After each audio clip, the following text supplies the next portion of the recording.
මේ වීඩියෝ එකකට අපි කතා කරන්න බලාපොරොත්තු වෙන්නේ සංයුක්ත ගණිත විෂය නිර්දේශයේ ශුද්ධ ගණිත කොටසේ අවසානම වාරයේ තවත් පාඩම් ඒකකයක් වන ද්විපද ප්‍රසාරණයේ ඒකකයේ පිළිබඳව. සංයුක්ත ගණිතයේ, ඒ වගේම උසස් ගණිතයේ, ගණිතයේ මේ ඕනම විෂය පතයක් හදාරන ඕනම කෙනෙක්ට ද්විපද ප්‍රසාරණය ගැන මූලික අවබෝධයක් ගන්න අවශ්‍ය නම් මේ වීඩියෝ එක ගොඩක් වැදගත් වෙනවා. අපි පටන් ගමු ද්විපද ප්‍රසාරණයේ ඒකකය අධ්‍යයනය කරන්න. ද්විපද ප්‍රසාරණයේ ඒකකය අධ්‍යයනය කරන්න කලින් ඒකට අවශ්‍ය වටපිටාව යම්කිසි විදිහකට සකස ගන්නයි පළමුවෙන්ම මම උත්සාහ කරන්නේ. මේකෙදි ද්විපද ප්‍රසාරණයේ ඒකකය අධ්‍යයනය කරන්න අවශ්‍ය වෙන එක්තරා අංකන කීපයක් මම මුලින්ම සාකච්ඡා කරනවා. අතන මේක මුලින්ම හමු වෙන්නේ අපිට ද්විපද ප්‍රසාරණ පාඩම ඒකකය තුල නෙවෙයි. ඊට කලින් හමු වෙන සංකරණ සංයෝජන කියන පාඩම් ඒකකය තුල. ඒකෙදි පාවිච්චි වෙන මේ අංකන දෙක පිළිබඳව මම මුලින්ම පොඩි හඳුන්වීමක් කරලා ඊට පස්සේ තමයි ද්විපද ප්‍රසාරණයේ ඒකකය ආරම්භ කරන්න. හේතුව මේ අංකන දෙක ද්විපද ප්‍රසාරණයේ ඒකකය තුලදී ගොඩක් අපිට වැදගත් වෙනවා. හොඳයි. මම අංකන දෙක මුලින්ම ගන්නම්. පළවෙනි එක තමයි ක්‍රමාරෝපිත අංකණය. අපි දන්නවා. දෙවෙනි එක තමයි NCR අංකණය. මෙන්න මේ අංකන දෙක. හොඳයි. අපි යම් පළවෙනි එකට ක්‍රමාරෝපිත අංකණය. ක්‍රමාරෝපිත අංකණයට ගණිතය තුල අර්ථ දැක්වීමක් තියෙනවා. නිශ්චිත. කොහොමද ක්‍රමාරෝපිත අංකණය අර්ථ දක්වන්නේ? මෙන්න මෙහෙමයි. අපි ක්‍රමාරෝපිත අංකණය අර්ථ දක්වන්නේ ධන හෝ ශුන්‍ය නිකිල සඳහා. ඍණ නිකිල සඳහා නෙවෙයි. ඒතර මේක නිකිල පද්ධතියට අදාළ දෙයක්, ඍණ නොවන. හොඳයි. කොහොමද ක්‍රමාරෝපිතය නිර්මාණය කරන්නේ? මෙන්න මෙහෙමයි. n කියන සංඛ්‍යාව ඉඳලා 1 කියන නිකිලය වෙනකම් සියලු අනුයාත නිකිල ගුණ කරාට පස්සේ ලැබෙනවා කියන තමයි අපි ක්‍රමාරෝපිතය ලෙස අර්ථ දක්වන්නේ. ඒක උඩ පැහැදිලිව පේනවා.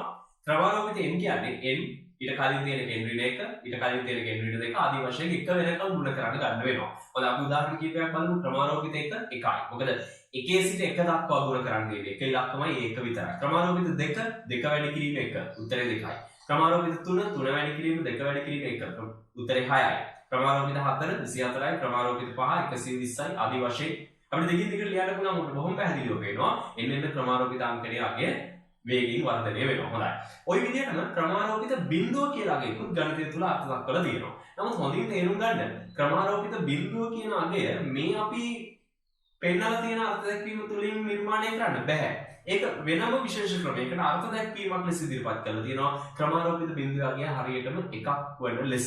ඔන්න ඕක තමයි ක්‍රමාරෝපිත අංකණේ සාමාන්‍යයක් කියනවා නම් බොහොම සරල සාරාංශයක් ලෙස ඉදිරිපත් කරන්න පුළුවන් දේවල් ටික. හොඳයි. මම යනවා මේ ක්‍රමාරෝපිත අංකණයම තවත් විශේෂ දෙයක් බලන්න. ඔබට වෙන්න තියෙනවා ක්‍රමාරෝපිත අංකණයේ අර්ථ දැක්වීම. ඔබට පැහැදිලිව පේනවද මේ ක්‍රමාරෝපිත අංකණයේ අර්ථ දැක්වීමේ පළවෙනි n අකුරෙන් n ඉලක්කමෙන් පස්සේ තියෙන ඊළඟ ටික මෙන්න මේ කොටස මට කියන්න පුළුවන් හරියටම මේ තියෙන n ඍණ 1 ක්‍රමාරෝපිත අගය. මට හේතුව විදිහට කියන්න පුළුවන් ඒ කොටස තුල n ඍණ 1 සිට 1 දක්වා නිකිල ටික පිළිවෙලින් ගුණ කරලා තියෙනවා. එහෙනම් මේ තියෙන්න ඕන n ඍණ 1 ක්‍රමාරෝපිතය. ඔව් එහෙනම් මට මෙතන සම්බන්ධයක් කියන්න පුළුවන්. හරියටම ක්‍රමාරෝපිත n කියන්නේ n වතාවක් n ඍණ 1 ක්‍රමාරෝපිතය. ඇත්තටම මෙන්න මේ සම්බන්ධය අපිට පාවිච්චි කරන්න පුළුවන් දිගින් දිගට ක්‍රමාරෝපිත අංකන හොයාගෙන යන්න. හොඳයි. උදාහරණයක් විදිහට මම කිව්වොත් හිතන්න මට අවශ්‍යයි කියලා ක්‍රමාරෝපිත 6 හොයන්න. මේ සූත්‍රයට අනුව කියනවා ක්‍රමාරෝපිත 6 සමානයි 6 වැඩි කිරීම ඊට කලින් තියෙන ක්‍රමාරෝපිතය. ඒවත් පහේ ක්‍රමාරෝපිතය.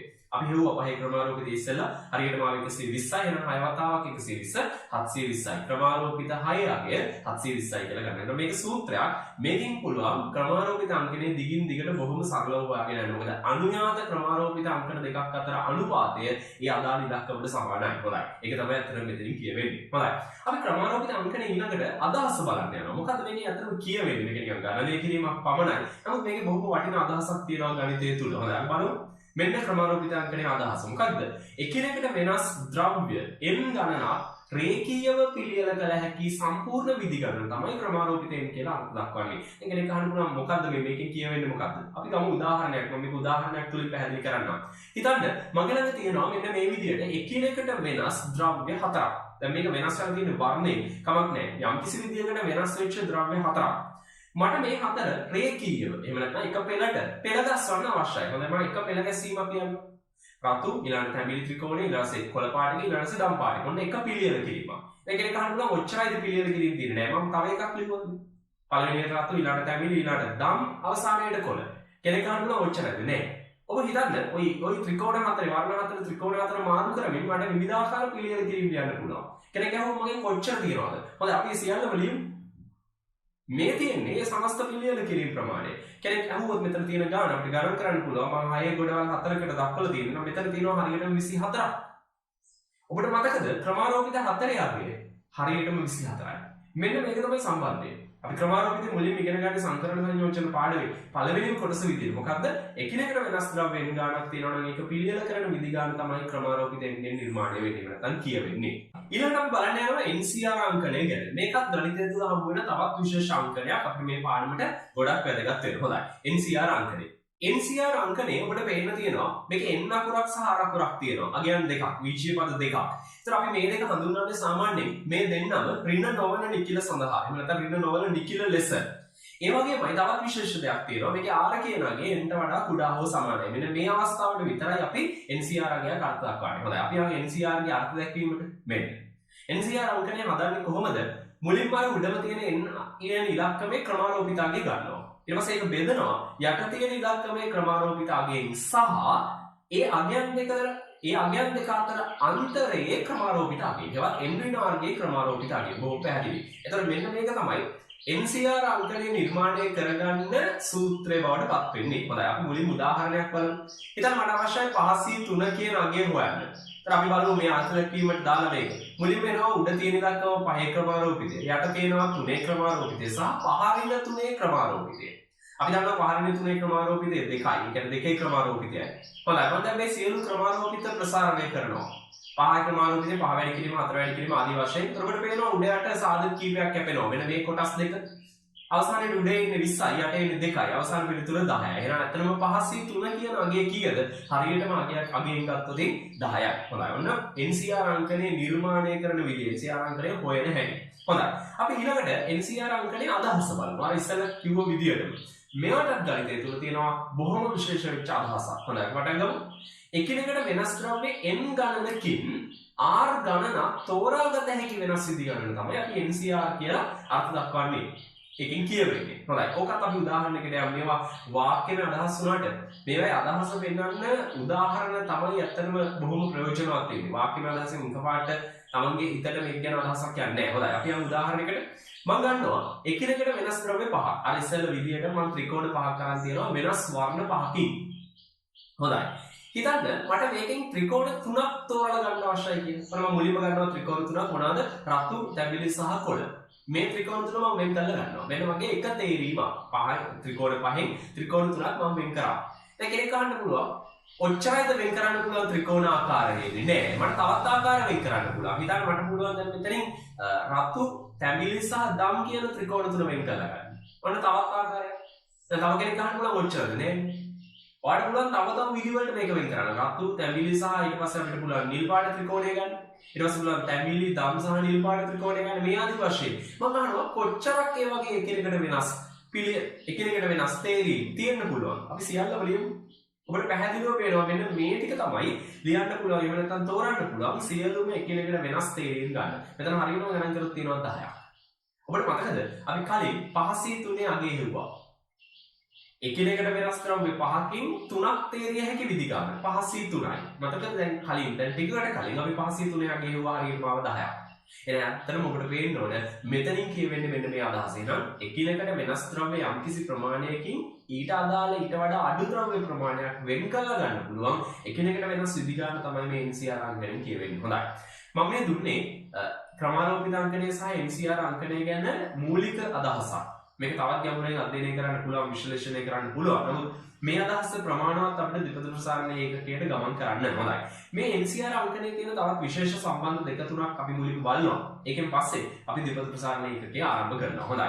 NCR අංකණයේ තියෙන එක්තරා විශේෂම සම්බන්ධයක් තමයි NCR NC n ඍණ r ට සමානයි කියන මෙන්න මේ මූලික සම්බන්ධය. හොඳයි අපි මුලින්ම මේක සාධනය කරමු. මම පටන් ගන්නවා NC n ඍණ r ගේ. අපි අර්ථ දැක්වීම ලියමු. කොහොමද අර්ථ දැක්වීම හැදෙන්නේ? ඕනම NCR අගයක් නම් උඩ තියෙන එකේ ක්‍රමාරෝපිතය උඩින් ලියන්න, යට තියෙන එකේ ක්‍රමාරෝපිතය n ඍණ r ගේ ක්‍රමාරෝපිතය යටින් ලියන්න, උඩ කෙනාගෙන් යට කෙනාව අඩු කරන්න. n ඍණ r ඒකේ ක්‍රමාරෝපිතයත් යට කොටස තුලම ලියන්න. එහෙම නැත්නම් හරය තුලම ලියන්න. අපි මේක සුළු කරමු. ඔබට පේනවා n ඍණ r සුළු වෙනවා. එතනින් ලැබෙන්නේ හරියටම r ගේ ක්‍රමාරෝපිතය. ඉතින් අපි දන්න දෙයක් තමයි ওই දකුණු පැත්තේ ලැබිලා තියෙන්නේ. මේ තියෙන NCR ම තමයි. එහෙනම් බොහොම සරලව අපිට සාධනය වෙනවා NC n ඍණ r කියන්නේ NCR මයි. බොහොම විශේෂ සම්බන්ධයක් NCR අංකණයේ තියෙන. අතර මේවා අපිට හුඟක් වැදගත් වෙනවා. මම ඉදිරියේ අවස්ථා කීපයක් තුළ මේ ප්‍රකාශන මේ සම්බන්ධකම් යෙදෙන හැටි ද්විපද ප්‍රසාරණයේ පාඩම් එකකේ තුළ විටින් විට ගන්න. හොඳ අවධානයක් තියාගෙන ඉන්න. ඇයි මේවා සාධනය වෙන්නේ මේ විදිහට සහ මේවා කොතෙන්ද අපිට වැදගත් වෙන්නේ කියන. හොඳයි අපි මේකට උදාහරණයක් බලමු. හිතන්න මට අවශ්‍යයි 5c2 හොයන්න. එතකොට මට මේ සූත්‍රය අනුව ලියන්න පුළුවන් නේද 5c2 සමානයි 5c5 ඍණ 2. සූත්‍රය හරියට බලන්න. එතකොට අපිට පැහැදිලිව පේනවා. එතන 5 ඍණ 2 එතන 3යි. ඒ කියන්නේ 5c3යි. අපි දන්නවා 5c3 අපි ටිකකට කලින් හෙව්වා. මම එකම අගේ අරගෙන ඉන්නේ. හරියටම 10යි. එහෙනම් ඇත්තටම බලන් ගියාට පස්සේ 5c3 වගේම 5c2 හරියටම 10යි. අපිට කියන්න පුළුවන්. හොඳයි. මම යනවා මේකේ තියෙන තවත් විශේෂ සම්බන්ධයකට NCR අංකන අතර තියෙන මොකද්ද? NCR ධන 1 හරියටම සමානයි n ධන 1 CR ධන 1. මේකත් එක්තරා විශේෂ සම්බන්ධයක් NCR අංකණය අතර තියෙන. නමුත් මේකේ සාධනය ටිකක් සංකීර්ණයි. මම ඉක්මනින් මේකේ පියවර ටික බලනවා. යම් කිසි කෙනෙක්ට මේක අවබෝධ කරගන්න අවශ්‍ය නම් වීඩියෝ එක නවත්වමින් තමන්ගේ සුළු කිරීම තනියම කරන්න. නමුත් මම මේක ටිකක් වේගවත් කරනවා. මොකද අපේ පාඩම මේ කොටස නෙවෙයි. මේ සාධනය ගැන මම ලොකු විස්තර කිරීමක් කරන්න යන්නේ නැහැ. බොහොම දර වශයෙන් සාධනය ගෙනියන විදිය පෙන්නනවා. හොඳයි. මම පටන් ගන්නවා මේකේ වම් පැත්තේ. LHS NCR දාන NCR දාන එක. බලමු අපි සුළු කරන්න පටන් ගමු. NCR කියන එක නාම ලියන්න පුළුවන් ක්‍රමාරෝපිතයෙන් බෙදීම, ක්‍රමාරෝපිත R, ක්‍රමාරෝපිතයෙන් ඍණ R. ඒ වගේම ඊළඟට ඉන්නේ NCR දාන එක ලියන්න පුළුවන් ක්‍රමාරෝපිතයෙන් යට එනවා R දාන එකේ ක්‍රමාරෝපිතය සහ n ඍණ R දාන එකේ ක්‍රමාරෝපිතය. මෙන්න මේක. ප්‍රමාණ මේක තාපොඩක් සුළු කරලා මෙන්න මේ මට්ටමට ගන්න පුළුවන්. අපිට පැහැදිලිව පේනවා සුළු කිරීම. ඊළඟට මම ගන්නවා අර අපි මුලින්ම ක්‍රමාරෝපිත අංකණය තුල සාධනය කරපු මෙන්න මේ විශේෂ සම්බන්ධය. ඔබට මතක ඇති යම් කෙනෙක්ගේ ක්‍රමාරෝපිතය සමානයි එම අගය වතාවක් ඊට කලින් ක්‍රමාරෝපිතය. අර අපි පාවිච්චි කරේ ක්‍රමාරෝපිත 6 හොයන්න. ක්‍රමාරෝපිත 6 සමානයි 6 වැඩි කිරීම ක්‍රමාරෝපිත 5 කියලා සම්බන්ධයක්. අන්න ඒ විදිහේ සම්බන්ධ දෙකක් තමයි මම මේ පෙළගස්සලා අරගෙන තියෙන්නේ. ඒතර මේ සම්බන්ධ දෙක මට වැදගත් වෙනවා මෙන්න මේ ප්‍රකාශනයේ සුළු කරන්න. හොඳයි. මම මේ ප්‍රකාශනය ඇත්තටම මේකට ආදේශ කරනවා. ඒ ආදේශ කිරීම ඇත්තටම මම කරන්නේ පොදු හරයක් ගැනීමක්. ඒ පොදු හරය ගැනීමේදී මේ සූත්‍ර දෙක මට වැදගත් වෙනවා. මේ සාධනය මම ගොඩාක් විස්තර කරන්න යන්නේ නැහැ. මම එකවර යනවා. යම් කිසි කෙනෙක්ට අවශ්‍ය නම් පොඩි වෙලාවක් අරගෙන වීඩියෝ එක නවත්තලා තනියම ලියලා බලන්න. එතකොට මේ සාධනය සුළු වෙන හැටි ඔයාලට බොහොම හොඳින් තේරුම් ගන්න පුළුවන් වෙයි. හොඳයි. මෙන්න මේක තමයි පොදු හරය ගත්තට පස්සේ ඉන්නේ. අතන හරයන් දෙකක් තියුණා කලින්. ඒකේ පොදු හරය ගන්න පුළුවන් වෙන්නේ ඔය යට තියෙන සූත්‍ර දෙක පාවිච්චි කරොත් විතරයි. හොඳයි. මේක තමයි ලැබෙන්නේ. මම මේකේ ක්‍රමාරෝපිත එන්න එළියට ගන්නවා. උඩ සුළු වෙනවා R ධන 1යි n ඍණ R n ධන 1 බවට. පස්සේ මට උඩ ප්‍රකාශනය ලියන්න පුළුවන් ක්‍රමාරෝපිතෙන් වතාවක් n ධන 1 එක ලියන්න පුළුවන් n ධන 1 ක්‍රමාරෝපිතේ. යට තියෙන n ඍණ R ලියන්න පුළුවන් n ධන 1 ඍණ R ධන 1. මෙන්න මේ අවසාන ප්‍රකාශනයට එනවා. ඒතර ඔබට හොඳින් බලන්න මේ අවසාන ප්‍රකාශන දිහා බැලුවොත් පේනවා. උඩ තියෙනවා යම් ක්‍රමාරෝපිතයක්, යට තියෙනවා තවත් ක්‍රමාරෝපිතයක්, තවත් යට කොටසක් තියෙනවා උඩ සහ යට ඉලක්කම් දෙකේ අන්තරයේ ක්‍රමාරෝපිතයක්. ඒතර මේක තනිකරම NCR ආකෘතිය. යම් නිකිලේ ක්‍රමාරෝපිතයක්, තවත් නිකිලේ ක්‍රමාරෝපිතයක්, ඒ දෙන්නගේ අන්තරයේ ක්‍රමාරෝපිතය. ඔය ආකෘතියම තියෙනවා කියන්නේ මේ තියෙන්න ඕන හරියටම n ධන 1 CR ධන 1 කියන ප්‍රකාශනය. නම් මට ප්‍රධාන සම්බන්ධයක් ලැබෙනවා. NCR ධන NCR ධන 1 සමානයි n ධන 1 CR ධන 1. හොඳයි. මම මේකට උදාහරණයක් ඔබට දාලා පෙන්නනවා කොහොමද මේක සිද්ධ වෙන්නේ කියලා. හොඳයි. මම මේකට උදාහරණයක් දාලා පෙන්නනවා කොහොමද මේක සිද්ධ වෙන්නේ කියලා. අපි පටන් ගමු. මම ගන්නවා n ට 6 සහ r ට 3. මම මුලින්ම ආරම්භ කරන්නේ LHS ටික. අපි දානවා LHS ට. හොඳයි. ආදේශ කරොත් පේනවා 6c3 ධන 6c3 ධන 1. तर 6c3 කියන්නේ 6 ක්‍රමාරෝපිතය බෙදීම 3 ක්‍රමාරෝපිතය වතාවක් 6 ඍණ 3 ක්‍රමාරෝපිතය 6c ඊළඟට තියෙන්නේ 4. එහෙනම් 6 ක්‍රමාරෝපිතය 4 ක්‍රමාරෝපිතය සහ 6 ඍණ 4 ඒවා දෙකේ ක්‍රමාරෝපිතය. බොහොම පැහැදිලි. ඒ සම්බන්ධ ඉක්මනින්ම ලියන්න ඔබ හුරු වෙන්න ඕන. මොකද එතකොට තමයි අපිට වේගවත්ව ගණන් හදන්න පුළුවන්. අත්දැකීම් ඔළුවේ තියෙන කෙනෙක්ට ප්‍රකාශනයේ දිහා බලලා වේගෙන් හිතන්න විතරයි තියෙන්නේ. හොඳයි. මම මේක සුළු කරනවා කොහොමද? මට ලියන්න පුළුවන් ක්‍රමාරෝපිත අංකන දෙක මෙන්න මේ විදිහට. උඩ තියෙනවා 6 ක්‍රමාරෝපිතය ලියනවා 6 වැඩි කිරීම 5 වැඩි කිරීම 4 වැඩි කිරීම ඊළඟට මම ලියනවා 3 ක්‍රමාරෝපිතය. මොකද එතනින් එහාට තියෙන්නේ 3 ක්‍රමාරෝපිතේනේ. ඒතර 3 ක්‍රමාරෝපිතය එතන කැපෙන ඔබට පේනවා. ඊළඟ එකත් ඒ විදිහටමයි. මේක සුළු කරලා ගමු. සුළු කිරීම ඔබ හිතන්න. උත්තරේ එනවා 35. හොඳයි. අපි අනිත් පැත්තට ආදේශ කරමු RHS.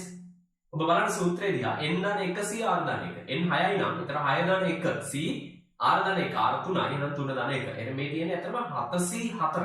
මොහොතේ බලන්න. එහෙනම් උඩ 7 ක්‍රමාරෝපිතේ යට 4 ක්‍රමාරෝපිතේ මේ දෙන්නගේ අන්තරේ ක්‍රමාරෝපිතේ 3 ක්‍රමාරෝපිතේ යට කොටසට එනවා. මේක සුළු කරමු. 7 ක්‍රමාරෝපිතේ ලියන්න පුළුවන් 7 6 5 4 ක්‍රමාරෝපිතේ 4 ක්‍රමාරෝපිතේ කැපෙනවා. 3 ක්‍රමාරෝපිතේ ලියන්න පුළුවන් 3 වැඩි කිරීම 2 වැඩි කිරීම. මේක සුළු කරලා බලන්න. හරියට වෙනවා වගේ 35. හොඳයි. මේකේ තියෙන තවත් සම්බන්ධ කීපයක් අපි බලමු ඉක්මනට. මම මුලින්ම ගන්නවා NC බිඳුව කියන අගේ හොයන්න. NC බිඳුව අපි සූත්‍රයට දාමු. උඩ තියෙනවා ක්‍රමාරෝපිතයෙන් යට තියෙනවා බිඳුවේ ක්‍රමාරෝපිතය. ඊට පස්සේ n ඍණ බිඳුවේ ක්‍රමාරෝපිතය. ඔබට මේක මේක සුළු වුණාට පස්සේ ලැබෙන්නේ මේක හෙවත් අගේ 1යි. එහෙනම් ඕනම NC බිඳුවක් අගේ 1යි. බොහොම වැදගත් දෙයක්. අපිට මේකම ලියන්න පුළුවන් නේද අර කලින් සූත්‍රය පාවිච්චි කරලා NCN ඍණ බිඳුව. හෙවත් NCN. හොඳයි. එහෙනම් හොඳින් තේරුම් ගන්න NC බිඳුවයි NCN උයි අගේ සමානයි හරියටම කීයද? 1ට. හොඳයි. ඊළඟට තවත් කොටසකට යනවා NC1 කියන අගය. මෙන්න මේ වගේ අගයක් කොහොමද අපි හොයන්නේ? අපි බලමු අර්ථ දැක්වීමට දාලා උඩ ක්‍රමාරෝපිත n යට එකේ ක්‍රමාරෝපිතය සහ n ඍණ එකේ ක්‍රමාරෝපිතය. මේක සුළු කරන්නවත් පුළුවන්. උඩ ලියන්න පුළුවන් n වතාවක් n ඍණ එකේ ක්‍රමාරෝපිතය යට එකේ ක්‍රමාරෝපිතය 1යි. අර පද දෙක කැපුණාට පස්සේ අපිට කොහොම පැහැදිලිව පේනවා විතර වෙන්නේ n කියන අගය විතරයි. එහෙනම් ඕනම NC1 හරියටම n ට සමාන. මේක ලියන්න පුළුවන් නේද NCN ඍණ 1 කියලා. උව අර සූත්‍රය. NCR සහ NCN ඍණ R සමානයි කියපු සූත්‍රය තමයි මම මේ විඩින් විට පාවිච්චි කරන්නේ. හොඳයි. එතකොට මෙන්න මේ ප්‍රධාන සම්බන්ධ දෙක අපි මේකට උදාහරණ කීපයකට බලමු. කොහොමද ලියවෙන්නේ? ඔය NC බිඳුව සමාන 1 කියන එක මට මෙහෙම ලියන්න පුළුවන්. n කියන්නේ ඕනම අගයක් නම් c බිඳුව nc බිඳුවගේ 1යි. එහෙනම් 1c බිඳුව 2c බිඳුව 3c බිඳුව 4c බිඳුව සියල්ලම 1යි. ඒවම තමයි 1c1 2c2 3c3 4c4 ආදී වශයෙන් ලියවෙන්නේ. හොඳයි. ඊට පස්සේ අපි ඊළඟ කොටසට උදාහරණ කීපයක් බලමු. 1c1 2c1 3c1 4c1 ඕනම nc1 ඒ n අගයට සමානයි. 1c1 1යි 2c1 2යි 3c1 3යි 4c1 4යි. ඒකම සමානයි 1c බිඳුව. අර එකෙන් එකක් අඩු වුණාට පස්සේ මේක 2c1 දෙකෙන් එකක් අඩු වුණාට පස්සේ එන අගය. ඒක තමයි යට තියෙන අගය. 3c1 සමානයි 3c2ට. 4c1 සමානයි 4c3ට. ඒ සියල්ලම කීයද? තමන්ගේ n අගයටම සමානයි. හොඳයි. එහෙනම් මේ අපි කැටි කරේ ක්‍රමාරෝපිත අංකණය සහ NCR අංකණය අතර තියෙන විශේෂ සම්බන්ධ කීපයක් සහ ඒකේ මූලික හැඳින්වීම. මේවා අපිට අවශ්‍ය වෙනවා ද්විපද ප්‍රසාරණ ඒකකයේ අධ්‍යයනය කරන්න යන්න. හොඳයි. එහෙනම් අපි ආරම්භ කරමු ද්විපද ප්‍රසාරණ ඒකකයේ අධ්‍යයනය කරන්න. ද්විපද ප්‍රසාරණ ඒකකයට මුලින්ම අපිට අධ්‍යයනය කරන්න තියෙන්නේ ද්විපද ප්‍රමේය කියන එක ගැන. ඇත්තටම මේක මත තමයි මුළු ද්විපද ප්‍රසාරණයේ පාඩමම රඳා පවතින්නේ. එහෙම නැත්නම් මේක මත තමයි ගොඩනැගෙන්නේ. හොඳයි අපි මුලින්ම යමු ද්විපද ප්‍රමේය මොකක්ද කියලා බලන්න. හොඳයි. කොහොම මුලින්ම ගන්නවා සංඛ්‍යා දෙකක් xy. මේක මොනවා හරි තාත්වික සංඛ්‍යා දෙකක්. ඊට පස්සේ මම මේ සංඛ්‍යා දෙක එකතු කරනවා. ඊළඟට මම මේ සංඛ්‍යා දෙක එකතු කරලා ගත්ත මේ සමස්ත ප්‍රකාශනයේ n වන බලය ගන්නවා. එතන මේ n කියන්නේ ධන නිකිලයක්. අතරම අපි මේ ද්විපද ප්‍රසාරණයේ පාඩම මුලින්ම අධ්‍යයනය කරන්න යන්නේ නැත්නම් මේ ද්විපද ප්‍රමේය ඉගෙන ගන්න යන්නේ ධන නිකිල සඳහා වන ද්විපද ප්‍රමේය. එහෙම තමයි මේක ටිකක් විශේෂව හඳුන්වන්නේ. මොකද ඍණ නිකිල සඳහා එහෙම නැත්නම් නිකිල නොවන සංඛ්‍යා සඳහා ද්විපද ප්‍රමේය යොදනවා. අපි නමුත් මෙතෙන්දි පාවිච්චි කරන්න යන්නේ නැහැ. මෙතෙන්දි අපි මේ පාඩම ඒකකයේ තුල කතා කරන්නේ ධන නිකිල සඳහා වන ද්විපද ප්‍රමේය ගැන පමණයි. හොඳයි. එහෙනම් අපි මුලින්ම මේක කරන්නේ xy කියන සංඛ්‍යා දෙකක් ගන්නවා එකතු කරනවා. ඒකේ ගන්නවා ධන නිකිලමය යම් කිසි බලයක්. මෙන්න මේක. මට පුළුවන් නම් මෙන්න මේක ප්‍රසාරණය කරලා ලියන්න. මේ පද දෙකක ප්‍රකාශනය ද්විපද ප්‍රසාරණය. එතන මෙන්න මේ ප්‍රකාශනය මට පුළුවන් නම් එක්තරා විදිහකට ප්‍රසාරණය කරන්න. දිගාරින්න අන්න ඒක තමයි අපි ද්විපද ප්‍රමේය විදියට හඳුන්වන්නේ. හොඳයි. මේකට ලොකු ප්‍රසාරණයක් තියෙනවා. මම මුලින්ම ප්‍රසාරණය ලියන්න. මෙන්න මේක තමයි මේ ද්විපද ප්‍රමේය විදියට අපි ඉගෙන ගන්න යන්නේ. මේක බැලු බලමට බොහොම සංකීර්ණයි. දැන් අපි මේකේ පදෙන් පදේ අරගෙන පිළිවෙලට බලමු. ඇත්තටම මේ මොකද්ද? ඔබට ටික වෙලාවක් යනකොට තේරෙයි. මේ අපි දන්න දෙයක්ම තමයි. යක් වෙනස් විදිහකට නිරූපණය කරලා තියෙන අපි මේ වෙනකොට දන්න එක්තරා ප්‍රකාශනයක්ම තමයි. හොඳයි. මම මේක ගන්නවා ඉහළට. මෙන්න අපේ ද්විපද ප්‍රමේය. හොඳයි. මේකේ අපිට හැමෝටම පේනවා. මේකේ තියෙනවා බොහොම විශේෂ පදයක් NCR අංකණය.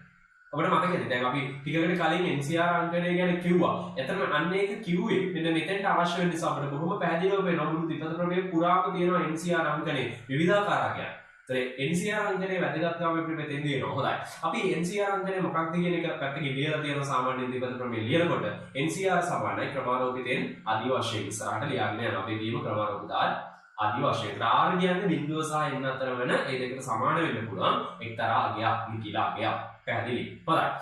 දැන් මේ ප්‍රකාශන දිහා බලුවම අපිට පේනවා මේකේ ධන ලකුණු වලින් වෙන් වෙච්ච පද සමූහයක් තියෙනවා. මුලින්ම මේක අඳුරගන්න මෙහෙමයි. මේ පද වෙන් වෙලා තියෙනවා ධන ලකුණු වලින්. හොඳයි. මම මේකේ පළවෙනිම පදේ ගන්නවා.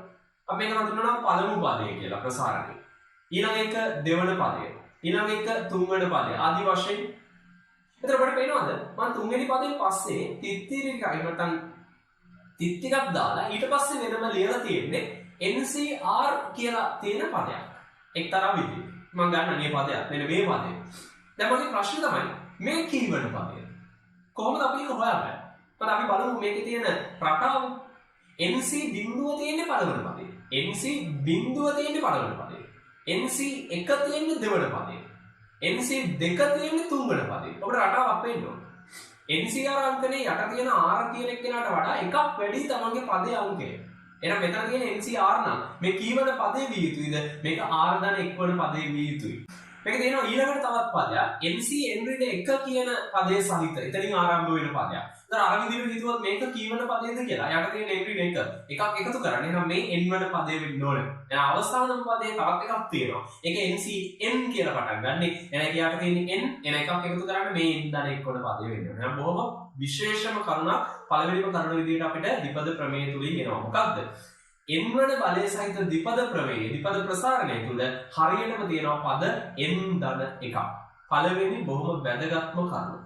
n වන බලය සහිත ද්විපද ප්‍රසාරණයක අපිට හොයාගන්න පුළුවන් වෙනවා පද n ධන 1 ප්‍රමාණයක්. පළවෙනිම දේ. හොඳයි. ඊළඟ කරුණ තමයි ඔබට පේනවද මේ සියලුම පද හැදිලා තියෙන්නේ එකම සංයුතියකින්. දැන් මොකද සංයුතිය කියන්නේ? ඒ පදේ හැදිලා තියෙන දේවල්. ඔබට පේනවනේ හැම පදයකම මුලින් තියෙනවා NCR අංකණයක්. මොකක් හරි NC බිඳුව NC1 ආදී වශයෙන්. ඊළඟට තියෙනවා x ගේ බලයක් යම්කිසි. ඊළඟට තියෙනවා y ගේ බලයක්. දැන් කෙනෙක් ඒකට පොඩ්ඩක් එකතු නොවෙන්න පුළුවන් හේතුව පළවෙනි පදේ y ගේ බලයක් නැහැ. x ගේ n වන බලයක් විතරයි තියෙන්නේ. නමුත් ඇත්තටම උතන y ගේ බලයක් තියෙනවා. කීයද? ඒ තමයි y ගේ බිඳුවේ වගේ. එහෙම බැලුවොත් පළවෙනි පදයක් අර සංයුතියම තමයි. මොකද ඔය විදිහටම අවසාන පදේ ඒකේ තියෙන y ගේ බලයක් විතරයි x ගේ බලයක් නෑ. නමුත් අපිට ලියන්න පුළුවන්. ඒ තියෙනවා x ගේ බිඳුවෙනි බලය එතන පැත්තකින්. එහෙනම් අපිට මෙතනින් එහාට කියන්න පුළුවන් ද්විපද ප්‍රසාරණයේ අර කියපු පද n ධන එකම සංයුතියකින් එකම විදිහේ හැඩයකට නිර්මාණය වෙච්ච පද n ධන එකක්. ඒ සියල්ලගේ එකතුව තමයි අපි ප්‍රසාරණයක් විදිහට ලියලා දක්වන්නේ. හොඳයි. ඊළඟට මේ අපි පළවෙනි පදේ දෙවන පදේ කියලා වාක්‍යමය ලෙස ලිව්වට මේකට සංකේතයක් දෙනවා. පළමු පදේ අපි සාමාන්‍යයෙන් පදයක් නිරූපණය කරන්න කැපිටල් T අක්ෂරය පාවිච්චි කරනවා. එතකොට මේ පළවෙනි පදේ T1 T1 කියලා හඳුන්වනවා. ඊට දෙවෙනි එක T2 ආදී වශයෙන් අපි අංකණය කරනවා. එහෙනම් මෙන්න මෙහෙමයි අපි ද්විපද ප්‍රසාරණයේ පද සාධාරණව පෙන්නන්නේ. අංකණය කරන්නේ. ඔබට පැහැදිලිව පේනවා මේකේ TR ධන 1 පදයක් කියලා තියෙනවා. නැත්නම් R ධන 1 වන පදේ ලියලා තියෙනවා. මෙන්න මේ ප්‍රකාශනයේ. ඇත්තටම අපි ඔන්නෝක සලකනවා මේ ද්විපද ප්‍රසාරණයේ සාධාරණ පදයේ විදියට. ඇත්තට මේක R ධන 1 වන පදේ. ඒක ගැටලුවක් නැහැ. අපි මෙයාව හඳුන්වනම තමයි මේ තමයි ද්විපද ප්‍රසාරණයේ සාධාරණ පදය. හේතුව පළවෙනි පදේ, දෙවෙනි පදේ, තුන්වෙනි පදේ ආදී වශයෙන් ආවම මේ R ධන 1 වන පදේ. R ගන්නවනම් මේක යම්කිසි පදයක්. එහෙනම් මේකෙන් නිරූපණය වෙන්නේ යම්කිසි සාධාරණ පදයක් කියන එක. මම මේ පදය ඉහළට ගන්නවා. එන්න ප්‍රසාරණයේ පදේ සාධාරණ පදේ. දැන් කෙනෙක් මගෙන් ප්‍රශ්නයක් අහන්න පුළුවන්. මේක සාධාරණ පදේ කියන්න එක ප්‍රමාණවත් නෑ නේද කියලා. හේතුව TR ධන 1 සාධාරණ පදේ කියන්නේ. ඊට වඩා හොඳයි TR පදේ සාධාරණ පදේ කිව්වොත්. ඔව් අපිට පුළුවන් TR මේක තුලින් හොයන්න. හොඳයි. මම මේකේ R වෙනුවට R ඍණ 1 ආදේශ කරනවා. අපි බලමු R ඍණ 1 ආදේශ කරලා. මෙන්න ආදේශය. ඔබට පේනවද? R ඍණ 1 එකතු වෙලා දැන් හදනවා TR. එහෙනම් මෙන්න TR ගේ සූත්‍රය. දැන් අපි කලින් තියාගෙන හිටියේ R ධන 1 වන පදේනේ. මෙන්න අපි නිර්මාණය කරලා තියෙනවා කීවන පදේද? R වන පදේ. කෙනෙක් කියන්න පුළුවන් ඉතින් අපි මේකට සාධාරණ පදේ කියලා කිව්වා. ඔව් අපිට පුළුවන් මේකට සාධාරණ පදේ කියලා කියන්න අනිවාර්යයෙන්. මම ගන්නම් මේ පදයක් ඉහළට. නමුත් ඔබට පේනවද මේ පද දෙක දිහා බැලුවාම දකුණු පැත්ත දිහා බැලුවාම විශේෂයෙන් TR සඳහා ලියපු ප්‍රකාශනයේ TR ධන 1 සඳහා ලියපු ප්‍රකාශනයට වඩා තරමක් සංකීර්ණයි. පද වැඩි. ඒතර අපිට ගණනය කිරීම වලට පහසු වෙන්නේ බොහොම ලේසියෙන් ගණනය කිරීම වලට යන්න පුළුවන් වෙන්නේ TR ධන 1 කියන ප්‍රකාශනයේ සහිතව. ඒක නිසා බහුලව ද්විපද ප්‍රසාරණයේ ගණන් වල සාධාරණ පදේ විදිහට පාවිච්චි කරන්නේ මේ TR සඳහා ලියපු ප්‍රකාශනය නෙවෙයි TR ධන 1 සඳහා ලියපු ප්‍රකාශනය. නමුත් ගානක අපි හිතමු අපිට විසඳන්න දෙන ගැටලුවක් තුල සාධාරණ පදේ TR ලෙස ගන්න කියලා තියෙනවා. එතකොට අපි TR ධන 1 පාවිච්චි කරන්නේ නැහැ. එතකොට අපි පාවිච්චි කරන්නේ TR තමයි. නමුත් එහෙම කියලා නැති තැනක අපිට TR ධන 1 පාවිච්චි කරන්න පුළුවන් සාධාරණ පදයේ විදියට. හොඳයි. මම දැන් මේක ටිකක් වෙනස් වැඩක් කරන්න පටන් ගන්නවා. මම ගන්නවා TR ධන 1 ප්‍රකාශනය. ඒකට දානවා R සමානයි බිඳුව. එතකොට මට හැදෙනවා T1 පළමු පදය. ඊළඟට දානවා R2. එතකොට හැදෙනවා T2 දෙවන පදය. අවසානයේට මම දානවා R ට n. එතකොට හැදෙනවා Tn ධන 1. ඒවත් අවසාන පදය. අපි දැන් ටිකකට කලින් කිව්වනේ මේකේ ප්‍රසාරණයේ n ධන 1ක් පද තියෙනවා කියලා. එහෙනම් T1 ඉඳලා Tn ධන 1. හරි. එහෙනම් ඔබට පේනවද මේ සූත්‍රය dr ධන 1 සමානයි කියලා තියෙන සූත්‍රය පාවිච්චි කරද්දී r ට දාන්න ඕන බිඳුවේ සිට n වෙනකම් අගයන්. මෙන්න මේ අගයන් සෙට් එක. එහෙනම් අපි සාධාරණ පදයේ විදිහට dr ධන 1ත් එක්කනම් වැඩ කරන්නේ. යන්නේ r සඳහා දාන්න පුළුවන් වෙන්නේ බිඳුවේ සිට n දක්වා නිකිල ටික විතරයි. හොඳයි. අපි යන් ඊළඟ සූත්‍රයට අපි හදපු අලුත් සූත්‍රයට මම ඕකට අර විදියටම හිතලා r ට බිඳුව දානවා. කවද හැදෙන්නේ t බිඳුව? ප්‍රශ්නයක්. ඇයි එතන ප්‍රශ්නයක් වෙන්නේ? මොකද අපිට බිඳුවෙනි පදයක් නැහැනේ. එහෙනම් r ට බිඳුව දාන්න බෑ. එහෙනම් මේ සූත්‍රයේදී මුලින්ම දාන්න වෙන්නේ කීයද? r ට 1. අන්න බලන්න මේ ප්‍රකාශක දෙක එහෙම නැත්නම් මේ සාධාරණ පද දෙක පාවිච්චි කරනකොට r ට දැමිය යුතු අගයන් කට්ටලය පවා වෙනස් වෙනවා. මම එහෙනම් r ට 1 මුලින්ම දාන්න. ඊළඟට r ට 2 t2 හැදෙනවා. r ට අවසානයේට n දාන 1 දාන්න වෙනවා. කීයද හැදෙන්නේ? tn දාන 1 හැදෙනවා. එහෙනම් මේකෙන් පළමු පදේ ඉඳලා n දාන 1 වෙනි පදේ වෙනකන් සියලු පද ටික ගන්න අවශ්‍ය නම් කීයද දාන්න අවශ්‍ය වෙන්නේ? 1 සිට n දාන 1 දක්වා අගයන් ටික තමයි මේ සූත්‍රයට දාන්න වෙන්නේ. හොඳයි. මම මේ දෙකම ගන්නවා ඊළඟට. එහෙනම් ඔන්න අපි ද්විපද ප්‍රසාරණයේ ද්විපද ප්‍රමේය කියන කොටසේ ද්විපද ප්‍රසාරණය තුලට අවශ්‍ය වෙන සාධාරණ පද ආකෘති දෙකකට නිර්මාණය කරා. එකක් r ධන 1 වන පදේ, අනිත් එක r වන පදේ. මේ දෙකට r සඳහා දැමිය යුතු අගයන් කටලත් අපි මේ සූත්‍ර දෙකත් එක්කම ලියලා අවසන්. හොඳයි. දැන් මම තව ටිකක් වෙනස් වැඩක් පෙන්වන්න උත්සාහ කරනවා. මම මේ ප්‍රසාරණය ගන්නවා. පළමු පදේ, දෙවන පදේ ආදී වශයෙන් n ධන 1 වන පදේ දක්වා. මම පද අර ලොකු ප්‍රකාශන ලියලා නැහැ. t අංකණයෙන් එන පද ටික විතරයි ලියලා තියෙන්නේ. හොඳයි. දැන් මගේ ප්‍රශ්නය තමයි ඇයි අපිට බැරි මේක සිග්මා අංකණයෙන් ලියන්න? අපිට පුළුවන් මෙන්න මේක මේ විදිහට ලියන්න සිග්මා tr ලෙස. ඔව්. එතන ඔබ හොඳින් බලන්න මේකේ r ට මුලින්ම දාන්න තියෙන එක. එහෙනම් යටින් පටන් ගන්න ඕන r ට 1 කියන ස්ථානයේ. අන්තිමට කීයද දාන්න ඕන r ට n දාන 1. එහෙනම් ඇත්තටම 1 ඉඳලා n දාන 1 වෙනකන් r අරගෙන යනකොට ලැබෙන කෙනාව තමයි එකතු කරන්න වෙන්නේ. එතකොට මට ප්‍රසාරණිය ලැබෙනවා. එහෙනම් මට මේ tr වෙනකොට උඩ සූත්‍රය ආදේශ කරන්න පුළුවන් මෙතනින් මෙන්න සිග්මා අංකණයක් විදිහට ලියුවා. එහෙනම් අපිට ඇත්තටම පුළුවන් ඕනම ද්විපද ප්‍රසාරණයක් ද්විපද ප්‍රමේය ලියන්න පුළුවන් ද්විපද ප්‍රසාරණය කොයි විදිහටද? සිග්මා අංකණයක් ලෙස. හොඳින් තේරුම් ගන්න සමහර අවස්ථාවල අපිට ද්විපද ප්‍රසාරණයේ සිග්මා අංකණයක් විදිහට නිරූපණය කරන්නත් පුළුවන්. නමුත් වඩා හොඳයි ප්‍රසාරණය කියන අදහසින් අපි ඒක පද වශයෙන් ලියලා තියෙනවා නම් සියල්ල නෙවෙයි මුලින් සහ අගින් කීපයක් වන පරිදි. සිග්මා අංකණයෙන් උනා අපිට ඒක නිරූපණය කරන්න පුළුවන්. හොඳයි අපි ඊළඟ එකකුත් නිරූපණය කරමු. මම ගන්නවා නැවත මේ පද්ධතියම. දැන් මම මේක ලියනවා මෙන්න මෙහෙම. පළමු පදේ t1 හරි. මම ඒක ලියනවා බිඳුව දාන එක. t බිඳුව දාන. දෙවෙනි එක t2 ඒක ලියනවා t1 දාන එක. ඔය ආදි වශයෙන් දැන් මම මේක ලියන්න ගන්නේ සිග්මා tr දාන එක පාවිච්චි කරලා. ඒ මොකද මම මේ විදිහට තමයි අරක හැදුවේ. දැන් ඔය නිල් පාටින් පෙන්නන ඉලක්කම් ටික තමයි r වෙනුවට වැටෙන්න ඕනේ. එතන පටන් ගන්න තියෙන්නේ බිඳුවෙන් ඉවර වෙන්න තියෙන n ගේ. එහෙනම් දැන් පාවිච්චි කරන්න ඉන්නේ පළවෙනි සූත්‍රය. ඇයි? බිඳුවේ ඉඳලා n වෙනකම්.